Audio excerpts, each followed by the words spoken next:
नाशिकमधल्या सप्तशृंगी मातेचं मध्यरात्रीपर्यंत मिळणार दर्शन। 6 नोव्हेंबरपर्यंत मध्यरात्री 12 पर्यंत दर्शन व्यवस्था सुरू राहणार। रायगडमधल्या काही भागात पावसाची हजेरी। माणगाव परिसरात पावसाच्या सरी बरसल्या। भात पिकावर पावसाचं मोठं संकट। अमरावती शहरासह ग्रामीण भागात पावसाच्या सरी। सकाळपासून वाढलेल्या तापमानानंतर पावसाची दमदार हजेरी। उकाड्यानं हैराण नागरिकांना मिळाला दिलासा। ताडोबाच्या पक्षी वैभवामध्ये आता नवी भर। वनाधिकाऱ्यांनी शोधला युरोपियन नीलपंख पक्षी। कोळसा कुरण क्षेत्रामध्ये पहिल्यांदाच आढळला पक्षी। पश्चिम रेल्वेचा तिकीट तपासणीमधला नवा विक्रम। एकाच दिवसात 1,39,00,000 रुपयांची दंड वसुली।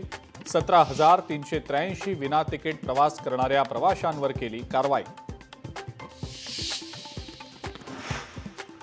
सणासुदीमध्ये फुकटे रेल्वे प्रवासी वाढले। फुकट्या प्रवाशांवर रेल्वेची कारवाई। भुसावळ रेल्वे विभागामध्ये विशेष तिकीट तपासणी मोहीम। बॉलिवूडमधला प्रसिद्ध गायक सचिन संघवी विरोधात अत्याचाराचा गुन्हा दाखल। 19 वर्षीय तरुणीला लग्नाचं आमिष दाखवत वारंवार अत्याचार केल्याचा आरोप।